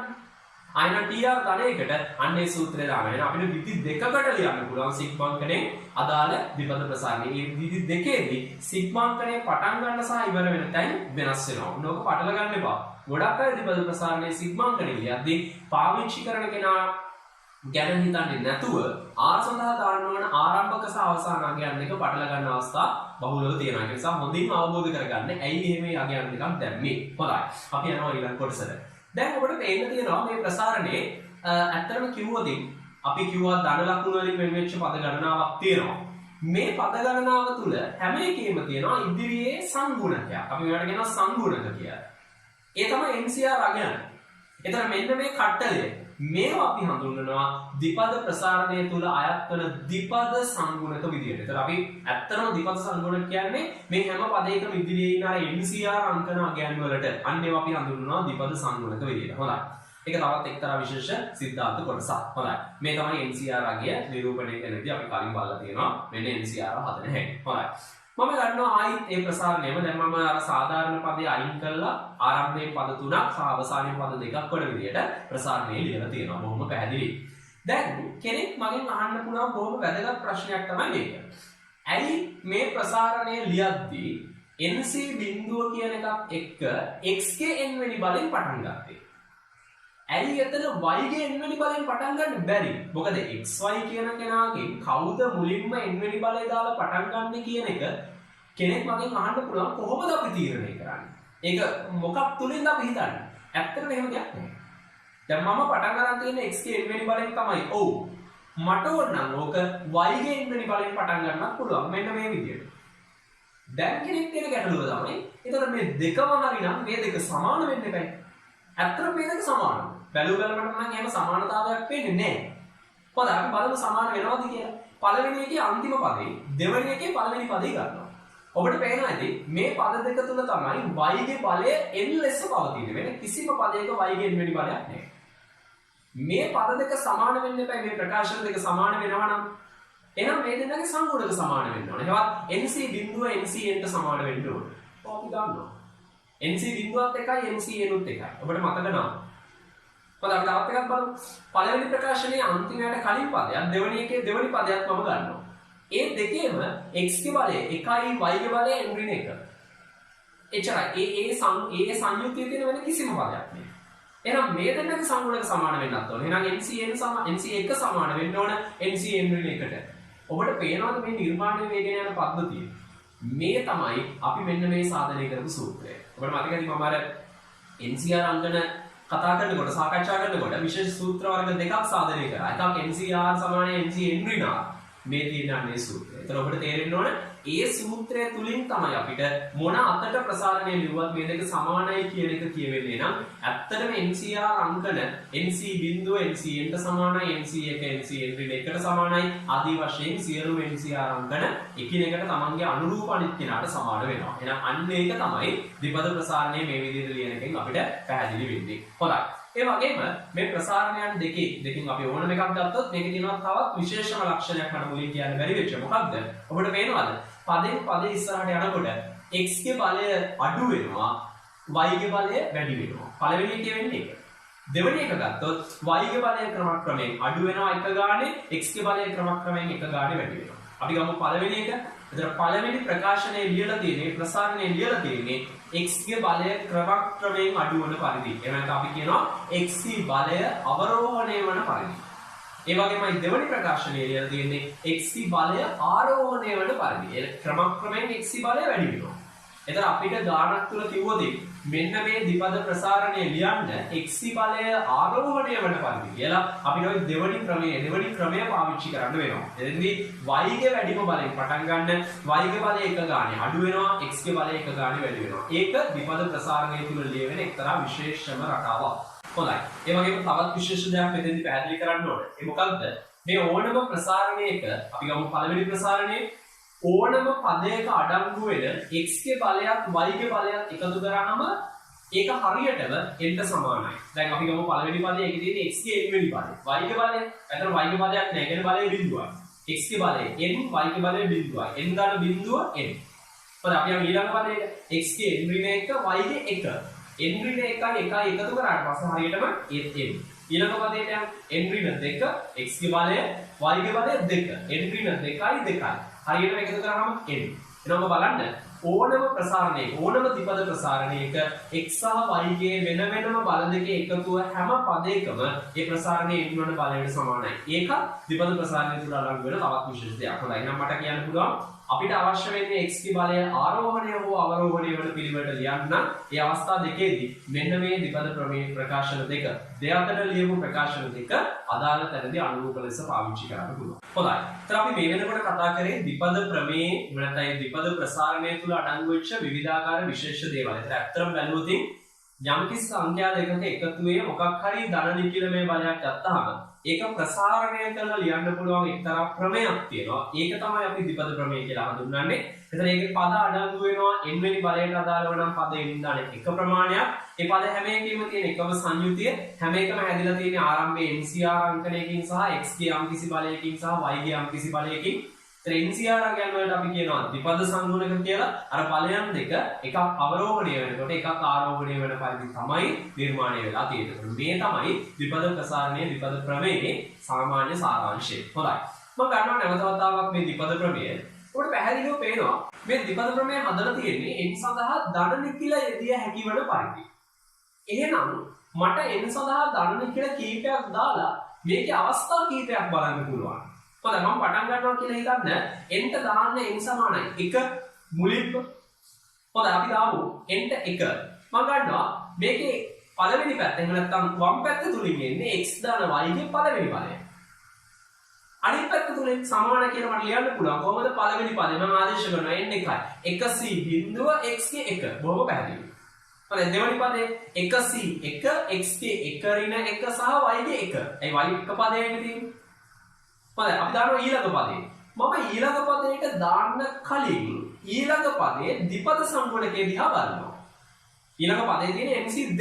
දැන් අපි දාන්නේ n ට 1. එහෙනම් ලියවෙන්න ඕනේ 1c2. මෙතන තියනවා නේද ගැටලුවක්. අපිට 1c2ක් හොයන්න බෑ. ඇයි? අපි පටන් ගන්නකොට MCR අංකණය තුල කිව්වා මොකද්ද? n ට වඩා r කුඩා හෝ සමාන වෙන්න ඕනේ. 1ට වඩා 2 කුඩා හෝ සමාන නෑනේ විශාලයිනේ. එහෙනම් මෙහෙම පදයක් නිර්මාණය වෙන්නේ නැහැ. මෙහෙම පදයක් විතරක් නෙවෙයි. මෙතනින් එහාට කිසිම පදයක් නිර්මාණය වෙන්නේ නැහැ. ඔව්. n එකයි නම් අපි දැන් ටිකකට කලින් කිව්වා හරියටම n ධන එකක් මේකේ පද තියෙනවා. n ට එකක් එකතු කරාම n එකයි නම් 2යි. හරියට මේකේ තියෙන පද දෙකයි. ඔබට පැහැදිලිව පේනවා මේ පද දෙක ලියවිලා තියෙනවා. මේ පද දෙක ඇරුණාම තව එක පදයක්වත් නැහැ. ඒ වෙන කිසිම පදයක් මේක නිර්මාණය වෙන්න දෙන්නේ නැහැ. එහෙනම් ඔබට තේරෙන්න ඕන ඔන්න ඔය විදිහට තමයි n ට අගයක් යෙදුවාම ද්විපද ප්‍රසාරණය අපිට ලියා ගන්න පුළුවන් වෙන්නේ. හොඳයි අපි දැන් මේක සුළු කරමු. අපි දන්නවා 1c බිඳුව. සුළු කිරීම මම පෙන්නලා තියෙනවා 1යි. හොඳයි ඊළඟට අපි යමු ඊළඟ අගයට 1c1 අගයක් මට සුළු කරලා බලන්න පුළුවන්. ඒකත් 1යි. එහෙනම් මේ අගයන් දෙක ආදේශ කරොත් මට ලැබෙනවා ප්‍රකාශනයේ ආරම්භය 1 ඊළඟ සංගුණකයත් 1 බලයන් ටික මෙන්න මේ විදිහට සුළු කරන්න පුළුවන්. මට ලැබෙනවා x ධන y. ඉතින් අතන මේ කියන්න දෙයක් නැහැ. x ධන y ගේ පළවෙනි බලයේදී x ධන y ම තමයි. එහෙනම් අපිට n ට 1 දැම්මම ආවේ අපි කොහොමද දන්න ප්‍රකාශනයක්. හොඳයි මෙතනින් අපිට එකපාරට නිගමනයක් එන්නේ නැහැ. අපි තව ආගයක් දාමු. අපි දාමු n ට 2. හොඳයි. දැන් ඔන්න ටිකක් වෙනස් වැඩක් කරන්න තියෙනවා. අපි ආදේශ කරනවා x ධන y ගේ වර්ගය දෙවෙනි බලය. හොඳයි. මේ පැත්තට ආදේශ කරමු. මුලින්ම එන්නේ 2c බිඳුව x වර්ග. ඊළඟට එන්නේ 2c1 x ගේ 2 ඍණ 1 සහ y ගේ 1. ඊළඟට එන්නේ 2c2 x ගේ 2 ඍණ 2 සහ y ගේ වර්ගය. දැන් කෙනෙක් අහන්න පුළුවන්. හරි. පද තුනක් ලියවිලා තියෙනවා. ඔබට පේනවා මෙතනින් එහා කිසිම පදයක් එන්නේ නැහැ. ඇයි මොකද ඊළඟ පදේ වෙන්නේ 2c3 සහිත එකක් නේ. එහෙම එකක් ලියන්න බෑ. ඒ වගේම n දෙකයි. එහෙනම් පද තුනයි. හරි. පද තුන ලියවිලා ඉවරයි. ඉතින් ඇත්තටම මේ අවසාන පදේ ලිව්වේ මෙන්න මෙතනින්. ඔව්. නමුත් මේ තියෙන්නේ අවසාන පදයේ ද්විපද ප්‍රමේය අවසාන පදේම තමයි. ඔබ හොඳින් බලන්න n ට 2 දාන්න 2c2 හරියටම සංගුණකය හරි. x ගේ ඔබට පේනවා කිසිම බලයක් ඉතුරු වෙන්නේ නැහැ. y ගේ බලය 2යි. හරියටම y ගේ n වෙනි බලය. එහෙනම් ඔබට තේරෙන්න ඕන අර ද්විපද ප්‍රමේය තුල අපි ලියපු ප්‍රසාරණය ලියපු පද ටික n ට දාන අගය මත යම්කිසි ගානකට ඇවිල්ලා අඩු වෙලා නවතිනවා. එහෙනම් දැන් අපි දැන් මේ n ට 2යි නම් හරියටම පද ගාන 3ක් වෙන ප්‍රසාරකය තමයි හැදෙන්නේ. අන්තිම පදේ ලියන්න ඕන කියලා නීතියක් නැහැ. මේ පදේ තමයි ඔය ලියවෙන්නේ. අපි ඒක හඹාගෙන යන්න අවශ්‍ය නැහැ. ඒක ඉබේටම ලියවෙලා ඉවරයි. හොඳයි. දැන් එනම් පද තුනයි. මම මේක සුළු කරනවා. 2c බිඳුව 1යි 2c1 2යි 2c2 අපි සුළු කරලා බලමු. ඔන්න උත්තරේ 1යි ආදේශ කරමු. සුළු කරාට පස්සේ එනවා බොහොම විශේෂ ප්‍රතිඵලයක්. ඉතින් මේක අපි දන්නවා. x ධන y ගේ පූර්ණ වර්ගය x වර්ග ධන 2යි xy ධන y වර්ග කියන එක අපි බොහොම පොඩි පන්ති වල ඉගෙන ගන්න දෙයක්. එතන ඇත්තටම බලන්න යද්දී මේ අපි දන්න දෙයක්ම තමයි නිර්මාණය කරන්නේ. එහෙනම් ද්විපද ප්‍රමේය කියන්නේ අලුත් දෙයක් නෙවෙයි. මේ අපි දන්න දෙයක් තමයි. හැබැයි බොහොම සංවිධානාත්මක විදියට බොහොම විශේෂ විදියකට ඒක පිළිවෙලකට අර්ථ දැක්වීමක් තමයි ද්විපද ප්‍රමේයෙන් කරලා තියෙන්නේ. මොකද අපි තවාගයක් දාමු. මම දානවා n සමාන 3. ඒතර අපිට මේක තවදුරටත් තහවුරු කරගන්න පුළුවන්. ආදේශ කරමු. මෙන්න වම් පැත්ත දකුණු පැත්තට දාමු. පද 4ක් එන්න ඕනේ. ඔබට පැහැදිලිව පේනවා. හේතුව n 3යි වෙන පද 4ක් තියෙනවනේ. මෙන්න ආදේශ කරා. උතනින් යාට කිසිම පදයක් ලැබෙන්නේ නැහැ.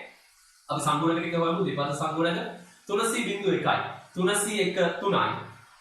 ඔය අගයන් මම හැදෙන හැටි මේක කලින් කිව්වා. එහෙම නැත්නම් ඔබ පොඩි වෙලාවක් අරගෙන ඔක සුළු කරන්න. එතකොට ඔබට පැහැදිලිව වෙන්නේ 3c2 ඔන්න හදන හැටි. මේක හදලම තියෙනවා 3යි 3c3 1යි. ආදේශ කරමු. මෙන්න ප්‍රකාශනය සුළු කරාට පස්සේ. ඕකත් අපි සාමාන්‍ය පෙළ කාලේ ඉඳලාම ඉගෙන ගන්න සූත්‍රයක්. මේ x ධන වර්ගයේ පූර්ණ තුන්වෙනි බලය නැත්නම් පූර්ණ ගණය.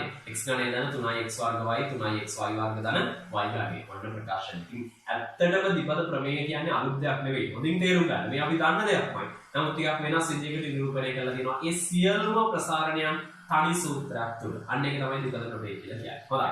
මම ගන්නවා තවත් විශේෂ දෙයක්. දැන් මම මේකේ පළවෙනිම ප්‍රකාශනය අපි හදපු දේවල් ටික x ධන y ගේ පළවෙනි බලය සමාන x ධන y ඊළඟට x ධන y ගේ වර්ගය සමාන x වර්ග ධන 2යි xy ධන y වර්ග ඊට x ධන y ගේ තුන්වෙනි බලය සමානයි මේ ආදී වශයෙන් ප්‍රකාශනය. දැන් මම ටිකක් විශේෂ වැඩක් කරනවා. මොකක්ද? මම මේ පළවෙනිම ප්‍රකාශනයේ තියෙන සංගුණක දෙක x සහ y පද දෙකේ තියෙන සංගුණක දෙක ගන්නවා. 1 සහ 1. ඊළඟ ප්‍රකාශනයේ තියෙනවා සංගුණක තුනක්. මම ඒ තුනක් ගන්නවා. 1 2 සහ 1. ඊළඟ ප්‍රකාශනයේ තියෙනවා සංගුණක තුනක් 1 3 3 සහ 1.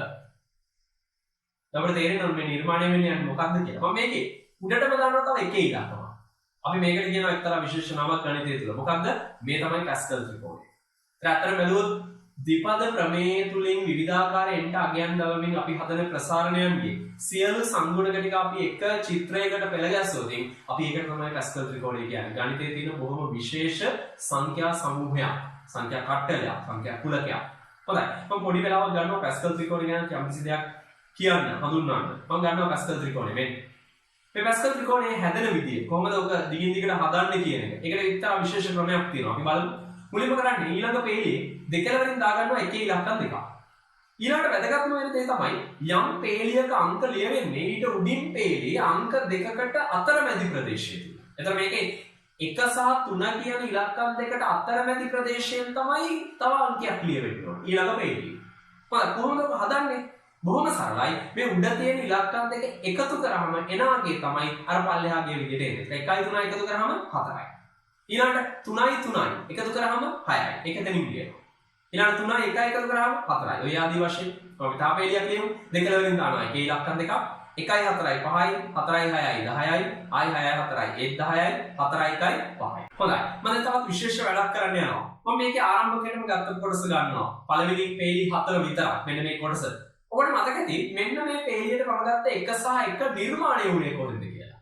මේ ඇත්තටම 100 බිංදුව සහ 101. දැන් කෙනෙක්ට එන්න පුළුවන් ප්‍රශ්නයක් ඒක කොහොමද කියලා. ඔබ මතක් කරන්න එන්ට 1 දාත්ති මේ සංගුණක දෙක හැදුනේ NCR අංකවල. එහෙනම් මේ ඇත්තටම තියෙනවනේ 100 බිංදුව 101යි කියන සංගුණක දෙක. හොඳයි ওই විදිහටම අපි ගමු ඊළඟ පේලිය.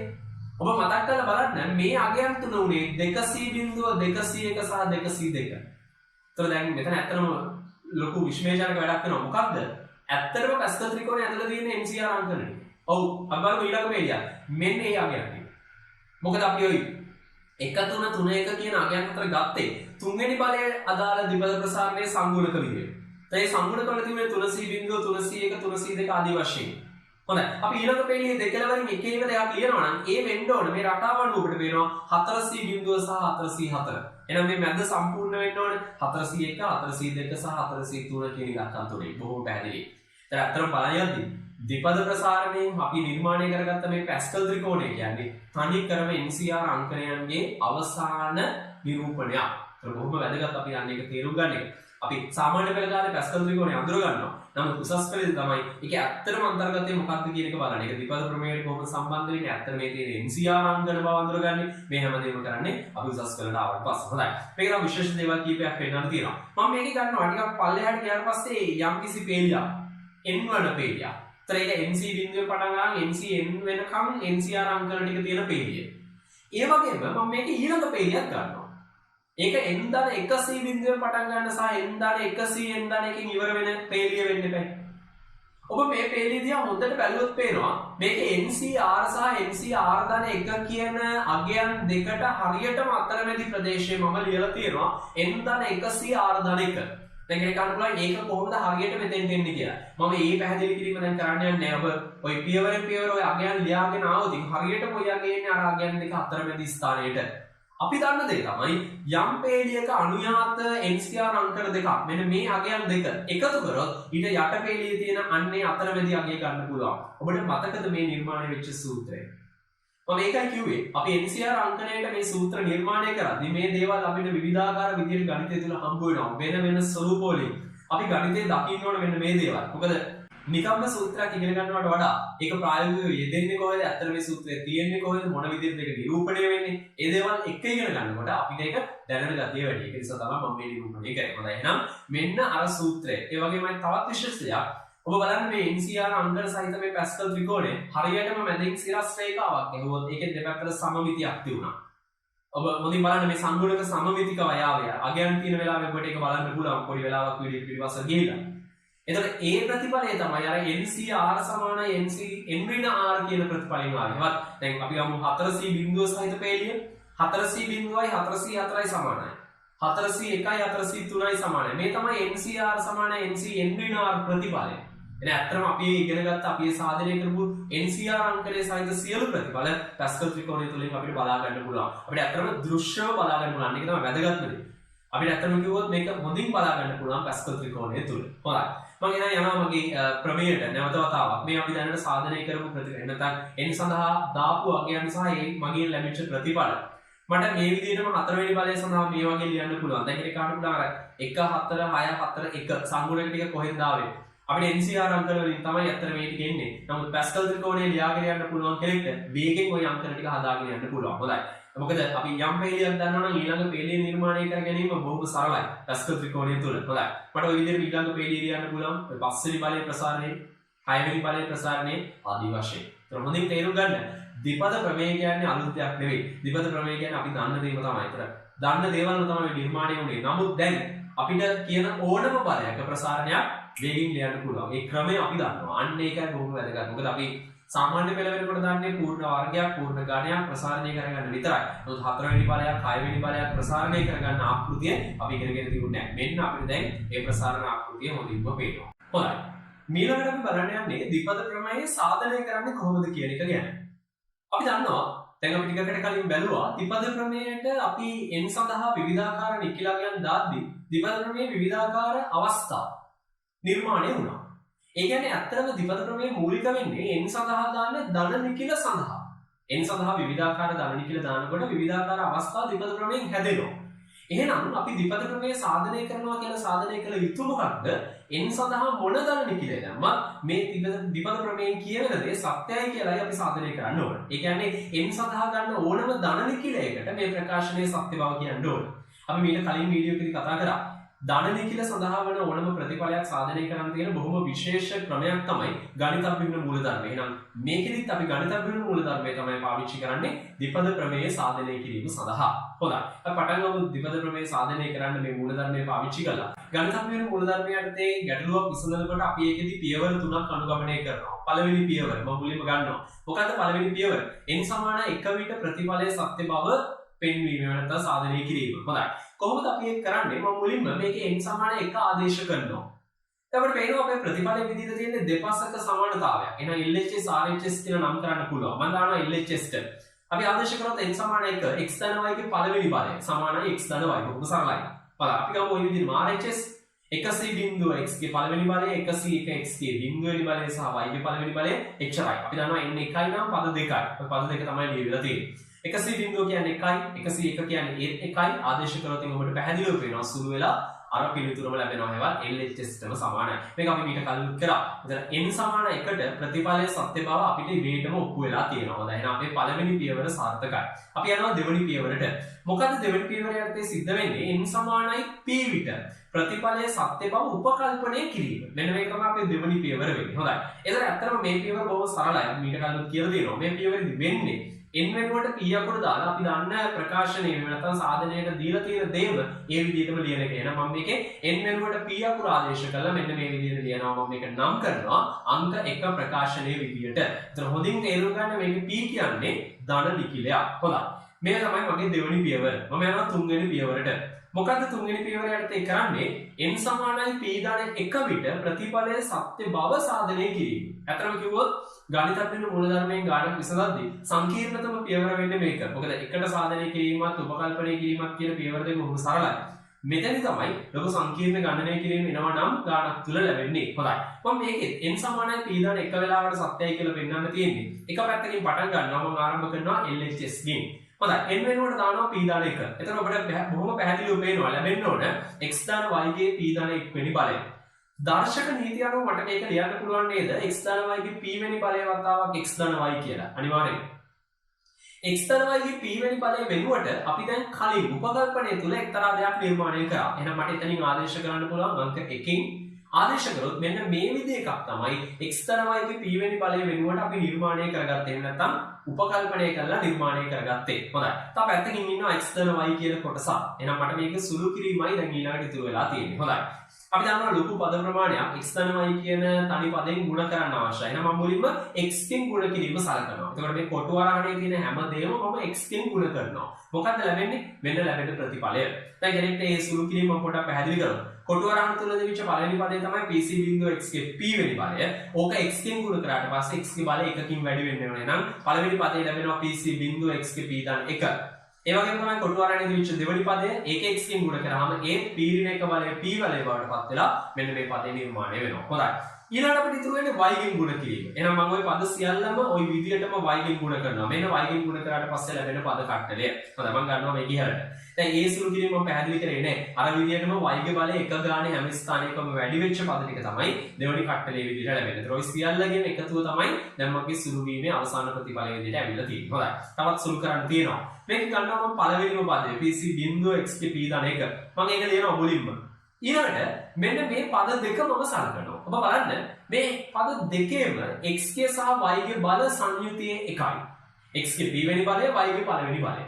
ඒ වගේමයි xk p සහ y ගේ පළවෙනි බලය කියන බල වෙන කිසිම තැනක අපිට හොයාගන්න නැහැ. ওই පද දෙකේ විතරයි තියෙන්නේ. එහෙනම් මට පුළුවන් නේද මේ සංගුණක දෙක එකතු කරලා තනි පදයක් ලෙස ලියන්න. ඔව්. ඒ වගේම මෙන්න මේ පද දෙක xk පීරින එක බලයයි y ගේ වර්ගයයි. ওই බල දෙකේ ඔන්න ඔය බල සංයුතියේ තියෙන වෙන කිසිම පදයක් නෑ ওই පද දෙක අරගෙන. එහෙනම් ඕකත් අර විදිහටම ලියන්න පුළුවන්. ඔය ආදි වශයෙන් ලියන්න ගියොත් මෙන්න මේ පද දෙක පවා බලන්න ඒකේ තියෙන x ගේ පළවෙනි බලය y ගේ p වෙනි බලය. ඒ දෙකෙත් සංගුණක දෙක මට එකතු කරලා මේ ආකාරයට ලියන්න පුළුවන්. අවසානයේ ඉතුරු වෙන්නේ අර දෙවෙනි කොටසේ අවසාන පදේ විතරයි. ඒක මම වෙනමම අවසානයේට එකතු කරනවා. එතන මම සියල්ලම එක්තරා විශේෂ ආකෘතියකට සැකසුවා. හොඳයි මම ගන්නවා මේ කියලා. දැන් මම මේ වරහන් කරලා තියෙන සංගුණක ටික වෙන වෙනම ගන්නවා. පළවෙනි එක PC බිංදුව PC1 PC බිංදුව දාන PC1 මම ඒක මුලින්ම ගන්නවා. ඊළඟට PC1 දාන PC2 ඒක ඊළඟට আদি වශයෙන් දිගින් දිගට ඔක සූත්‍රයක් ලෙස දිගින් දිගට පද ගණනාවක් තියෙනවා. මම කෙටියෙන් දක්වලා තියෙනවා. ඒකේ අවසාන පදේ විදිහට මෙන්න මේ පදේ එනවා PC පීරින එක දාන PCP. ඒක තමයි මගේ අවසාන පදේ විදිහට. එතන එතන පද යම්කිසි ගණනාවක් තියෙනවා. හොඳයි. මේ සියලුම පද දිහා බැලුවොත් මට එක්තරා විශේෂ දෙයක් කියන්න පුළුවන්. මොකද්ද? ඔබට මතක ඇති NCR අංකන වලට අපි විශේෂ ප්‍රතිඵල දෙකක් සාධනය කරා. ඒකේ දෙවෙනි ප්‍රතිඵලය මෙන්න මේ ප්‍රතිඵලය. මේ ප්‍රතිඵලය කොහොමද එන්නේ? වම් පැත්තේ තියෙනවා NCR ධන NCR ධන එක. C අංකන දෙකේම තියෙන n කියන තැනින් පටන් ගන්න. දෙකේම n සමානයි. නමුත් R පදයේ වෙනුවට එකක තියෙන්නේ R අනිකේ තියෙන්නේ R ධන 1. එකකට වඩා එකක් වැඩි. ඔබ බලන්න දැන් අපිට ගත්ත ප්‍රකාශන වල පළවෙනි එක PC බිංදුව දාන PC1 උඩාගේ P දෙකේම P යටාගේ එකක බිංදුව අනිත් එකේ ඊට වඩා එකක් වැඩි යගේ 1. එහෙනම් මට මේකට මේ යට තියෙන සූත්‍රය දාන්න පුළුවන්. මොකද්ද ලියවෙන්න ඕන? උඩ තියෙනගේ එකකින් වැඩි වෙන්න ඕන. යට තිබිච්ච ඉලක්කම් දෙකෙන් ලොකු ඉලක්කම යටාගේ විදිහට ලියවෙන්න ඕන. R ධන 1. එහෙනම් n ධන 1 C R ධන 1 මේ සූත්‍රයට අනුව ලියන්න පුළුවන් P ධන 1 C 1. මොකද බිංදුව එකෙනුයි වැඩි වෙන්නේ 1. එහෙනම් එක යටින් ලියනවා උඩ දෙවිච්ච p යගේ එකකින් වැඩි කරලා p දාන 1c1 ලෙස ලියනවා. හොඳයි. ඒ වගේ ඊළඟ පදේ pc1 දාන pc2. ඒක කොහොමද ලියවෙන්න ඕන? ඒක ලියවෙන්න ඕන p දාන 1c2 විදියට. මොකද යට තියෙන 1යි 2යි ඒක වැඩි ඉලක්කම 2. උඩ තිබුණේ p ඒක එකකින් වැඩි කරලා ලියනවා. p දාන 1c2. ආදී වශයෙන් අවසානයේදී අරකන් සියලු පද ලියවෙනවා. හොඳයි. එහෙනම් මම මේ සියල්ලම ආදේශ කරනවා ප්‍රසාරණයට. මම මේ ටික ටික මේක මට අවශ්‍ය තැනටයි ගොඩනගන්නේ. අපි බලමු අවසානයේ අවශ්‍ය තැනට එනවද කියලා. හොඳයි. දැන් වෙනස් නොවුණු පද තාම තියෙන්නේ දෙකයි. ඒ තමයි පළවෙනිම පදේ. පළවෙනිම පදයේ සංගුණකේ මම ගන්නවා. මොකද්ද? PC බිංදුව. අපි ඉගෙන ගත්තා ඕනම MC බිංදුවක් එකයි. එහෙනම් මේ PC බිංදුවත් එකයි. ඇයි මට මේක ලියන්න බැරි P ධන 1C බිංදුවයි කියලා? ඒකෙන් ගන්නකොට එහෙම කොහොමද වෙන්නේ? අපි ඉගෙන ගත්තේ MC බිංදුව ඕනම එකක් එකයි කියලානේ. එහෙනම් PC බිංදුවත් එකයි P ධන 1C බිංදුවත් එකයි. ඒ වගේම මේ ප්‍රකාශනයේ අවසානම පදයේ තියෙන සංගුණකයේ PCP ඒකත් එකයි කියලා අපි ඉගෙන ගත්තා. ඔබ බලන්න මේක සුළු කිරීම මම පෙන්නන්න යන්නේ. අපි ඊට කලින් ඕක සාධනය කිරීම කීපයක් කරා. PCP එකයි නම් ඒ වෙනුවට ලියන්න පුළුවන් නේද? P දාන 1C P දාන 1. ඒකත් එකයි. ඔව්. NC බිංදුවත් එකයි NCN කියන කෙනත් එකයි. අතන මේ දෙක සමානයි. ඒ දෙක සමාන වෙන්නේ එකට. හොඳයි. මම මේ දෙකත් ආදේශ කරනවා අර ප්‍රකාශනයේටම. හොඳයි. මම ගන්නවා නැවත වතාවක් මේක ඉහළට. දැන් බොහෝ දුරට මගේ ප්‍රකාශනයේ නිවැරදි තැනකට ඇවිල්ලි ඉවරයි. දැන් මට මේක තියෙන එක්තරා වෙනස් විදිහකට නිරූපණය කරගන්න විතරයි. හොඳයි මම මේකේ හැම ස්ථානයකම තියෙන P ධන 1 පද වන විදිහට මෙන්න මේ ආකාරයට ලියනවා. ඔබ මොදින් පොඩි වෙලාවක් කරන් නිරීක්ෂණය කරන්න කොහොමද මේක උනේ පදෙන් පදයකට හිතන්නේ. ඒකට මේක ගැටලුවක් වෙන්නේ නැහැ. හැම පදයකම තිබිච්ච පද කිසිම වෙනසකට භාජනය නොවෙන්නේ. එහෙම නැත්නම් අගයන් වශයෙන් වෙනසකට භාජනය නොවෙන්න නිරූපණය විතරක් වෙනස් වෙන විදිහකට මම ලියලා තියෙනවා. ඔබ පොදින් බැලුවොත් වෙලෙයි මේ තියෙන්නේ මට අවශ්‍ය දකුණු පැත්ත. එවා මේ උඩම තියෙන ද්විපද ප්‍රමේයයේ දකුණු පැත්තේ තියෙන n වෙනුවට p ධන එක යෙදුවහම ලැබෙන්න ඕන ප්‍රකාශනය තමයි ওই නිර්මාණය වෙලා තියෙන අවසාන පදයේ විදිහට. එහෙනම් මේ තමයි මට අවශ්‍ය RHS. එහෙම නැත්නම් කියනවා නම් දකුණු පැත්ත. බොහොම පැහැදිලි. එහෙනම් අපේ අවසාන නිගමනය n සමානයි p ධන එක වෙලාවට ප්‍රතිඵලය සත්‍ය වෙලා ඉවරයි. ඉතින් අපි දන්නවා ගණිතඥ මූලධර්මයේ ගලාගෙන යන විදිය. n සමානයි 1ට සත්‍ය නම් 2ට සත්‍ය වෙනවා 2ට සත්‍ය නම් 3ට සත්‍ය වෙනවා අපිට මතක ඇති අර ගිනි පෙට්ටි ශ්‍රේණියක සංසිද්ධිය අපිට ඒක මතක නම් එක ගිනි පෙට්ටියක් වැටි ඊළඟ එක වැටෙනවා ඒක වැටෙන් ඊළඟ එක වැටෙනවා අන්න ඒ සංසිද්ධිය තමයි අපි ගණිතඥ මූලධර්මයේ විදිහට ඉගෙන ගත්තේ. ඉතින් ඒක තමයි මේ සිද්ධ වෙන්නේ යන්නේ. එහෙනම් ගණිතඥ මූලධර්මයේ අනුව මට කියන්න පුළුවන් n සඳහා ගන්න ඕනම නිකිලයකට මේ ප්‍රතිඵලය හරි. ඔන්න ඔහොමයි ද්විපද ප්‍රමේය අපි සාධනය කරලා පෙන්නන්නේ. දැන් අපි මේ බැලුවේ ද්විපද ප්‍රමේය කොහොමද සාධනය කරන්නේ? ඒ කියන්නේ ගණිතයේ විදිහට නිවැරදිව කොහොමද ද්විපද ප්‍රමේය සාධනය කරලා අවසන් කරන්නේ? නමුත් කෙනෙක්ට ගැටලුවක් වෙන්න පුළුවන්. සාධනය මේ විදිහට දුන්නට මේ ද්විපද ප්‍රමේය කොහොමද නිර්මාණය වුනේ කියන එක. හොඳයි මම ගන්නවා කියලා හිතන්න ද්විපද ප්‍රමේය. මෙන්න අපේ ද්විපද ප්‍රමේය. දැන් කෙනෙක්ට ප්‍රශ්නයක් එන්න පුළුවන් මේක නිර්මාණය වුණු විදිය ගැන. ඒ කියන්නේ දැන් මේ NCR පද සහිතව විවිධාකාර x k y k පද සහිතව මේක හැදුනේ කොහොමද මුලින්ම? මම අන්න ඒක ගැන යම්කිසි දල අදහසක් දෙන්නයි මේ සූදානම් වෙන්නේ. මේ කොටස ඇත්තටම අනිවාර්ය කොටසක් නෙවෙයි. නමුත් ටිකක් ගැඹුරින් හිතන්න පුළුවන් කෙනෙක් ගණිතයට ආස කෙනෙක් ඉන්නවනම් පොඩි වෙලාවක් අරගෙන මේක අධ්‍යයනය කරන්න බලන්න. ටිකක් ගැඹුරින් හිතන්න වෙයි මේක තේරුම් ගන්න. මේ තමයි මේ සූත්‍රයේ නිර්මාණය වෙන විදිය. සාධනය කරන විදිය නෙවෙයි නිර්මාණය වෙන විදිය. හොඳයි. මම ගන්නවා මෙන්න මෙහෙම දෙයක්.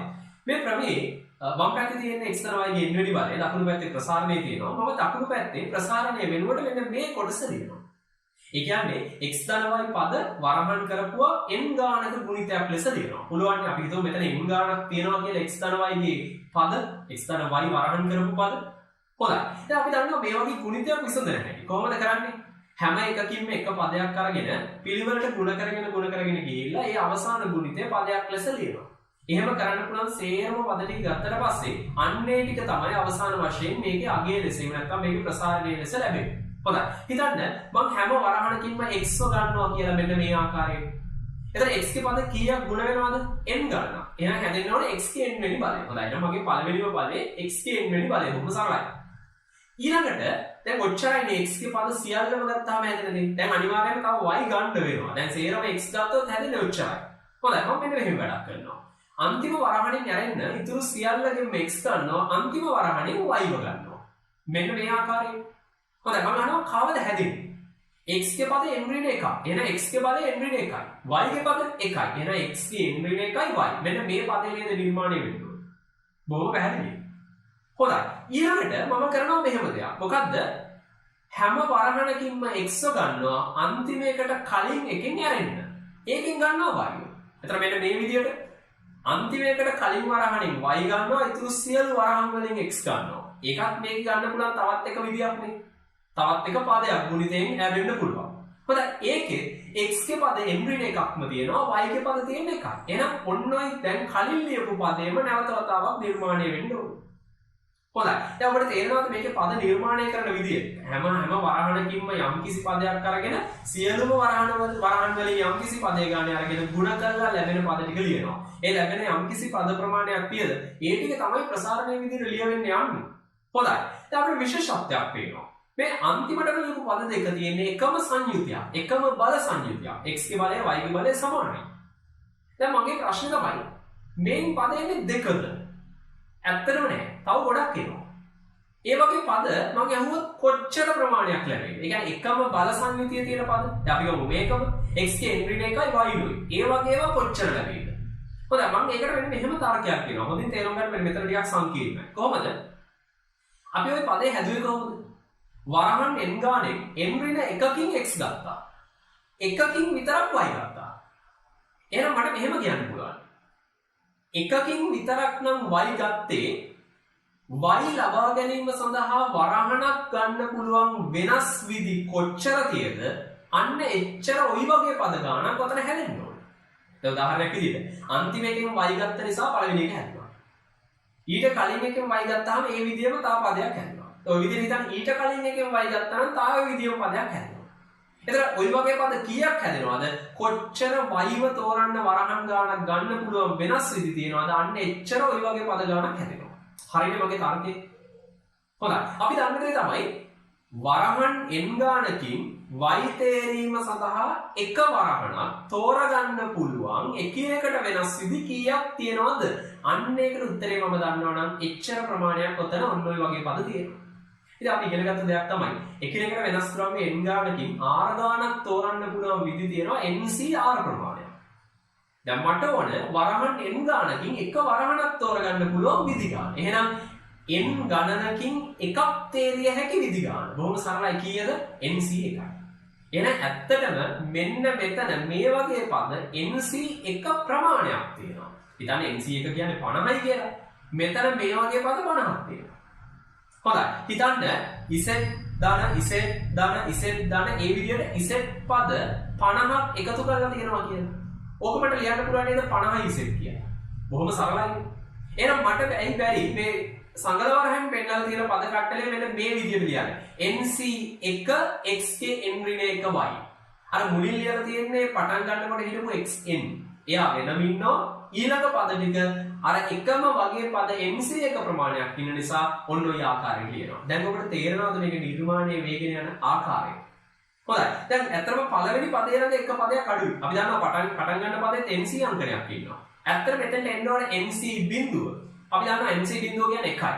දැනටමත් ඔබට පේනවාද එතන 1 ඉන්නවා. මොකද xn කියන්නේ 1යි xn. මට එතනින් nc බිඳුව ලියන්න පුළුවන් කිසිම ගැටලුවක් නැතුව. එතනදී තර්ක කරන්න අවශ්‍ය නැහැ. එකක් යම් කෙනෙකුට තර්ක කරලා ගන්න පුළුවන්. එතන තමයි y පද තෝරපු නැති අවස්ථාව. කිසිම y පදයක් නැහැ. එහෙනම් වරහන් n ගානකින් වරහන් බිඳුවක් තේරිය හැකි අවස්ථා ගන්න. nc බිඳුවක්. ඒක නිසා තමයි එතනට ඒක දාන්නේ.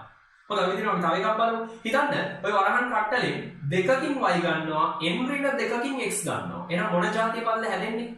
x ගේ n ඍණ 2 බලයයි y ගේ වර්ගය පදයයි. ඔන්න ඔය වගේව තමයි හැදෙන්නේ. ඒ දෙකකින් y ගත්තා n ඍණ දෙකකින් x ගත්තා. මම අහනවා ඒකේ සම්පූර්ණකේ කීයක් වෙන්න ඕනද? අපි දන්නවා දැන් එන්න ඕන කීයද කියලා. නමුත් අපි ඒක තර්ක කරමු. මගේ වැඩේ තමයි වරහන් n ගානකින් y ව තෝරන්න වරහන් දෙකක් තෝර ගන්න ඕනේ. නැත්නම් y ව ගන්න වරහන් දෙකක් තෝර ගන්න ඕනේ. n ගානකින් දෙකක් තෝර ගන්න පුළුවන් එකිනෙකට වෙනස් විදි කොච්චර තියෙනවද? nc දෙකක්. එහෙනම් හරියටම මේ වගේ පද nc දෙකක් තියෙනවා. දැන් ඔබට තේරෙන්න ඕන මේක හැදීගෙන යන රටාව.